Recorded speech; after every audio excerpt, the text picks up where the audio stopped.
Hello, I'm Jenny and welcome back to another video. So today this is going to be my August wrap up. This is coming slightly later than it normally would, but I was away all last week and I didn't film this in advance, so there we go. So August was a pretty good month for me.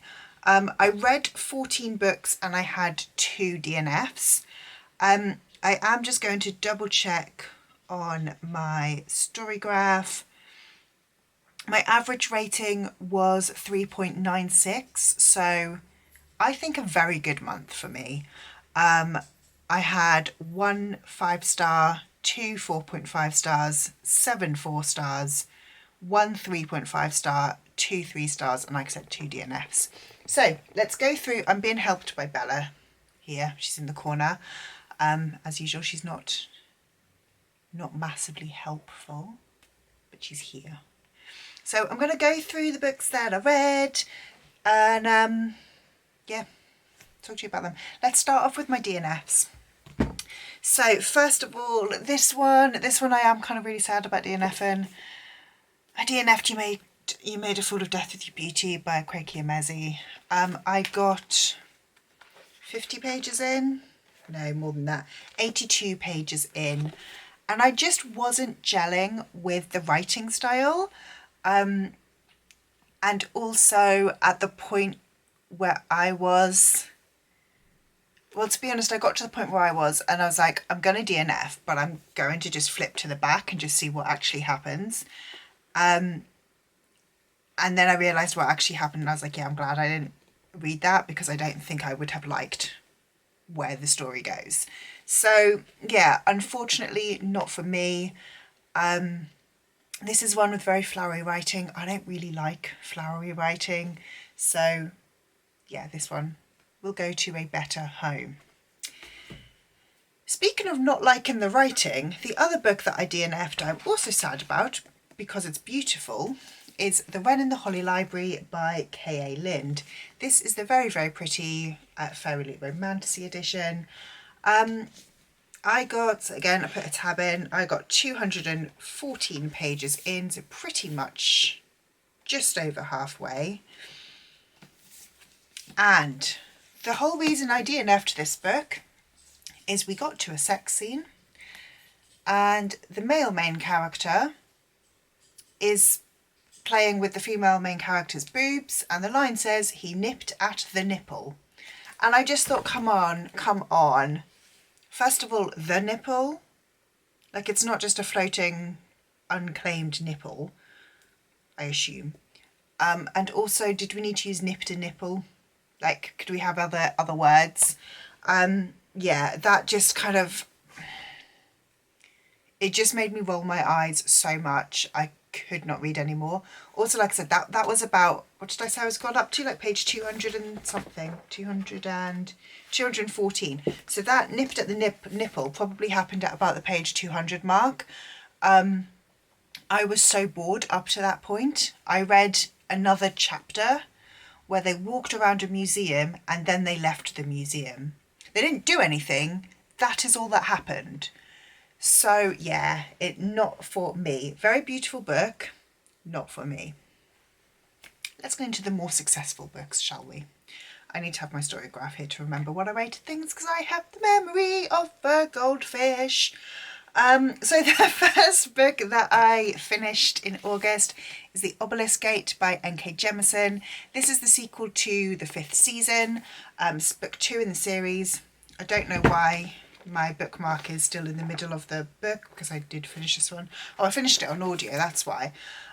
Can't tell you what this book's about, can't tell you what the series is about, but I gave it 3 stars. The reason I can't tell you what it's about isn't due to spoilers or anything, I just legit can't tell you what it's about. Let's try. The 5th season is a kind of dystopia sci-fi fantasy where there's every now and then there's this 5th season, which is like basically where the world ends, kind of an apocalyptic thing. And like there's lots of earthquakes and global warming and everybody dies.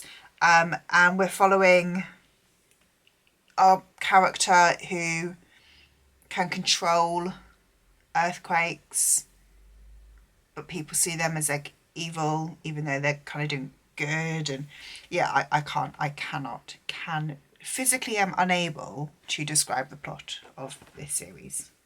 So I will no longer try. The next book I read is one that I read for work. So as always with books that I read for work, I'm not going to give you a rating or my thoughts on it. But I read My Rules by T.L. Swan. This is book 2 in the Kingston Lane series. This follows it's like a friends to lovers romance, I guess. It follows a woman who falls for her friend, who is one of her neighbours. She is going through a divorce where her ex is being incredibly bitter. Yeah, friends to lovers, all good stuff. The next book that I read is another ebook. That was Seas and Greetings by Sierra Simone and Julia Murphy. I gave this one 4 stars. So this is the first book that I read, sorry, Bella's tail there, read for the, it's the first book that I read for the Literature Readathon hosted by Steph Loves. There is a reading vlog for all of these, which I'll pop up here. I'm just going to do that as well, stop some of the glare. Seas and Greetings is a Christmas Notch novella. It is apparently book 2.5. Bella, move your tail. I really love the Christmas Notch series. I think they are so cute. It starts with A Merry Little Meet Cute. So in book 1, A Merry Little Meet Cute, we are following a group who are basically a porn star and a porn company who are trying to break into Hallmark Christmas movies. And it's fantastic. In this book, we are following a side character that we met in book 2, who is the best friend of the love interest in book 2, and her bodyguard, and it is a sapphic bodyguard romance. And it was super cute. It was very short. It was only 144 pages, but I loved it. Next, I read Bride by Ali Hazelwood. So I gave this one 4 stars. I think it's probably a very high 3.5, like almost like a 3.75 rather than a 4, but I'm going to leave it at 4 stars. I don't like wolf romances. I don't like shifter romances. It's just not my vibe. I really liked Misery, the main character. I really liked her sort of banter, her humour. I'm still not convinced by wolfy romances, but I had a fun time reading it. Then I read Forget Me Not by Julie Soto. This one I also gave 4 stars. This one is a second chance romance following a woman who is a wedding planner and a florist. I don't really know what I was expecting from this one, to be honest. This came in an Afterlight box, and wasn't massively impressed by the Afterlight books. So when this one came, I was like, it looks okay, but it doesn't look amazing. But this one was so good. Like, I have recommended this to quite a few people. I think this one was fantastic, so would recommend. Then I read The Summer I Turned Pretty by Jenny Han, another 4 stars. I love Jenny Han's series, To All the Boys I Loved Before. And this one is, I don't want to say I'm going to say like nearly as good. It is, hello Bella. I think I prefer To All the Boys. But in this one, we're following Belly, who every year her mum and her brother go on holiday with her mum's best friend from school, with her 2 sons. And Belly has always fancied Conrad. Yes, I'm trying to remember which one's which. She's always fancied Conrad. He's a couple of years older than her. And she's always been really close with Jeremiah, who is the other brother, the other friend's brother. Friend's son. Anyway, this is the year that she turned pretty. This is the year that the boys started to notice her, that she wasn't just the annoying kid running around, she was a girl. And it was just very, very cute. Now, what I really liked about this one is I really liked the real kind of self-centeredness that a teenage girl has. You know, her big problems were, have I got the right swimsuit? her big problems were, will that boy notice me? Her biggest life problem was the spot on her chin. And I really liked that we were seeing this from Belly's point of view, and we were seeing all of her self-centered teenage problems. But there was this undercurrent of like adult serious life problems happening. And when that came out, it just made such like an impact. And I felt like it was so realistic in terms of that is how a teenager would act. Teenagers are inherently selfish. They will ignore what's happening around them because they've got their own stuff going on. So yeah, I had a really, really good time with this one. It was a lot of fun. Okay, so then the next couple of books that I read, I'll link the vlog up here, but I did a 1 week, 1 shelf challenge, which was a lot of fun. I got onto my YA shelf, which is mainly YA thrillers. There's a little bit of YA thrillers, YA contemporary. There is a little bit of YA fantasy, but it's mainly YA thrillers. So the first one I picked up was Nothing More to Tell by Karen M. McManus. This one, we are following a girl who is interning at a true crime show, and she wants the show to investigate the murder of her school teacher.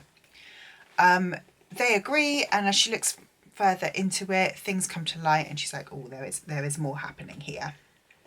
I really like Karen M. McManus. I think she's a fantastic author. I really like her books. So I had a really, really good time with this one. I gave it 3.5 stars. I felt like it was slightly forgettable, but I read it very quickly. I had a fun time reading it. Like I said, I just kind of was a bit like, okay, like I can't tell you any of the characters from that book.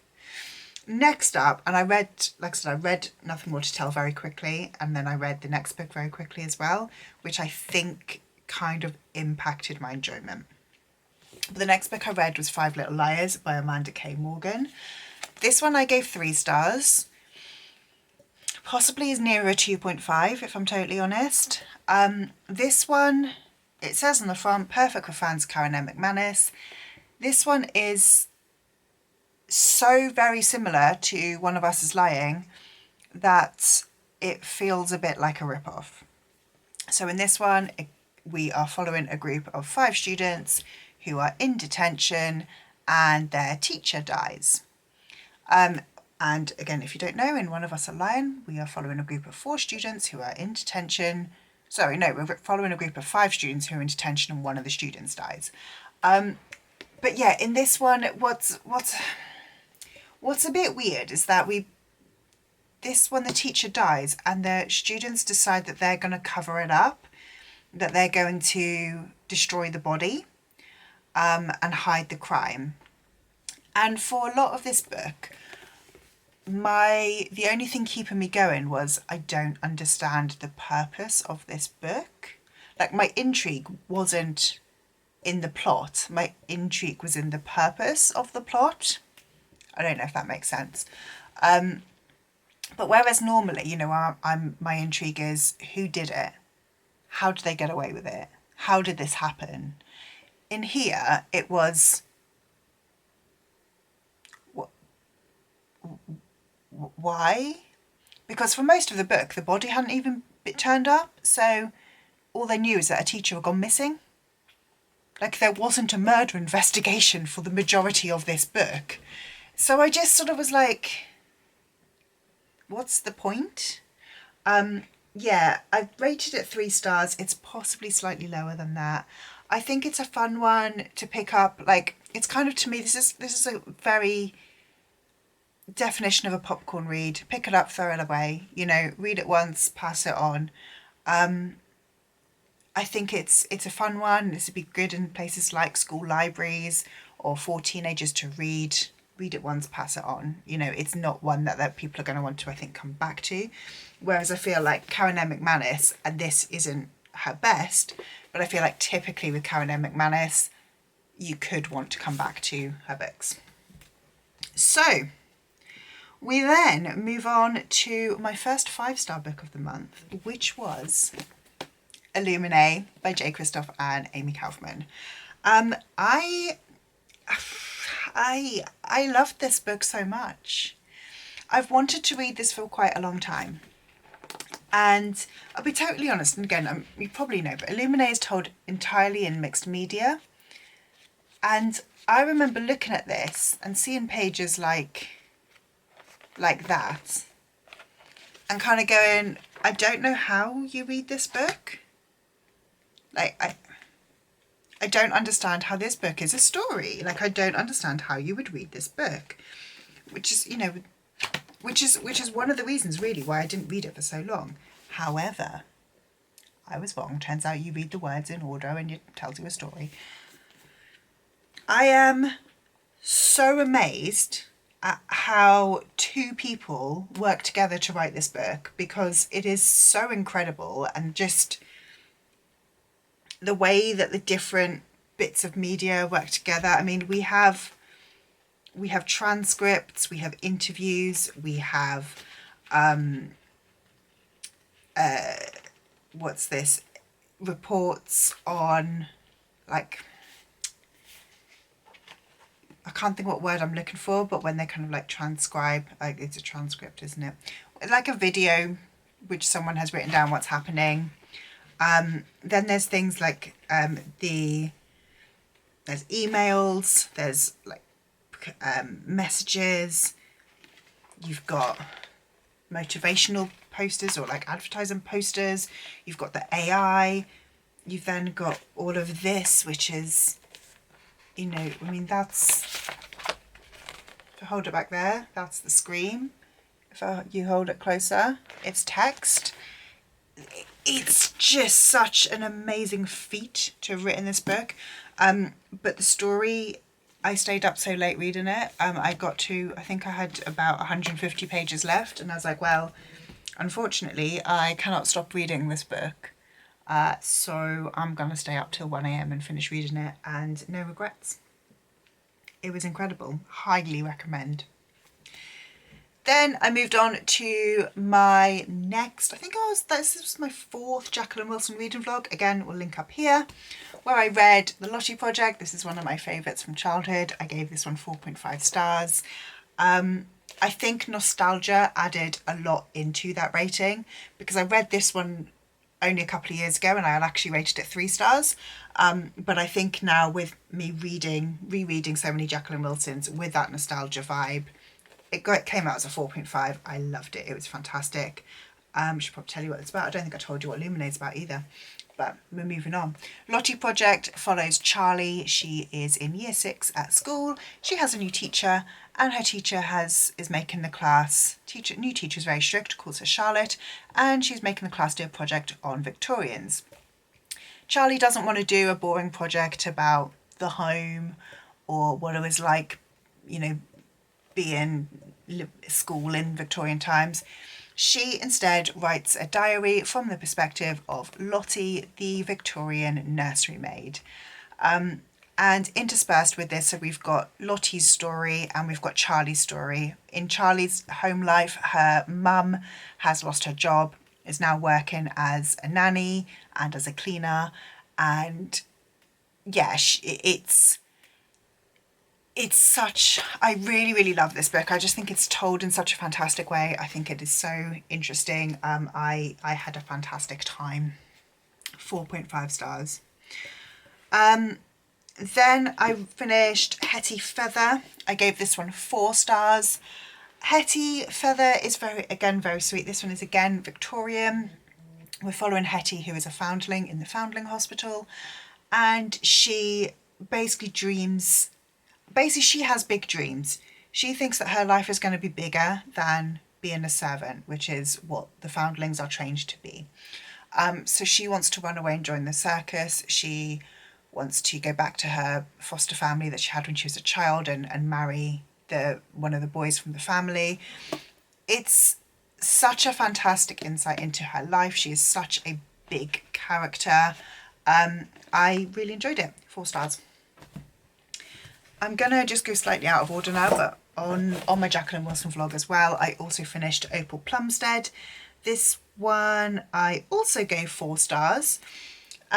Opal Plumstead, really lovely book. So this one is set pre-World War One. It's set in, I think it's set in 1913. Opal is a normal girl, kind of middle class, has a scholarship to the local grammar school, and she wants to go to university. However, her dad goes to prison. He is caught stealing money and he goes to prison, which means that Opal has to leave school to be able to get a job and help support her family. She gets a job in the local sweet factory. She ends up settling into the factory. She forms a very close friendship / relationship with the factory owner's son. Then 1914 happens and World War One breaks out, and I have this in my vlog where, let me see where we are.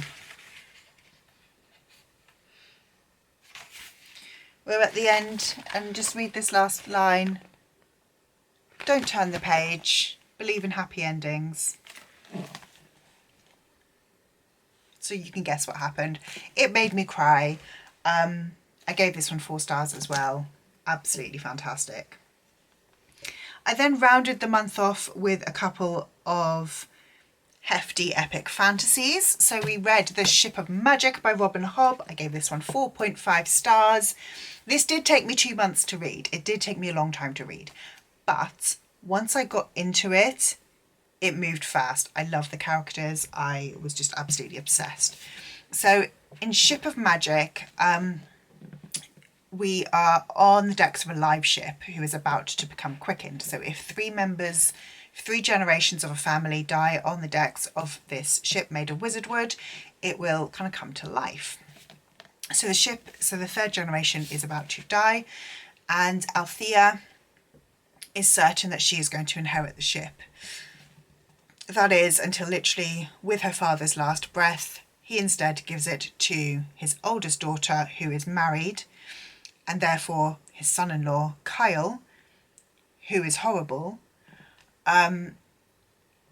Althea feels very betrayed. Kyle basically is just the worst, the actual worst. He doesn't understand that the live ship has emotions and feelings. He's so aggressive and nasty and small-minded, and I just hate Kyle with every fibre of my being. Althea runs away to become a sailor. She disguises herself as a boy to become a sailor, and this book is fantastic. I'm very excited to continue reading this series. I'm reading this one as part of Leanne, A Literary Diversions Fits Along. This is the 2nd series. I've already read the Farseer trilogy, so I'm now on to this series. This one was the book for July and August. The next one, which is The Mad Ship, is for September and October, so I will be starting that one sometime soon. And then finally, the last book that I read in August was The Wisdom of Crowds by Joe Abercrombie. This one is the final book in the First Law series, final book in the Age of Madness trilogy. Age of Madness is quite political. We are following the children of the main characters that we met in the first series, and there is a workers' revolution happening. So we're seeing the status quo be overthrown. We're seeing workers revolt. The peasants are revolting. I make myself laugh at least. And we're seeing quite a lot happen sort of in that way. We're seeing like our good characters go really bad, our bad characters get better. We're seeing good things happen to bad people. We do have Shivers in it though, and Shivers is the best character in the whole series, hands down. I will hear no arguments. I have been filming and talking for quite a while now, so I'm going to stop. But that was my wrap up for August. 14 books, 2 DNFs. Fairly excessive, she says. It's the 10th of September. I've already read 8 books. But look, that is my stack. I'm not including the DNFs on that stack.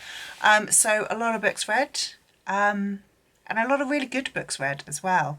I think I'm happy that I did have the DNFs, just purely because I wouldn't have rated them very highly anyway if I'd finished them. So I may as well cut my losses. Life's too short to read all of the good books, let alone the bad books. So if you like this video and you'd like to leave me and you'd like to let me know, please do leave a comment down below. If you don't have anything to say but you just wanted to let me know you were here, leave me some form of like ship emoji for Ship of Magic. If you like this video, please leave me a like, subscribe, and I'll see you in the next one. Bye.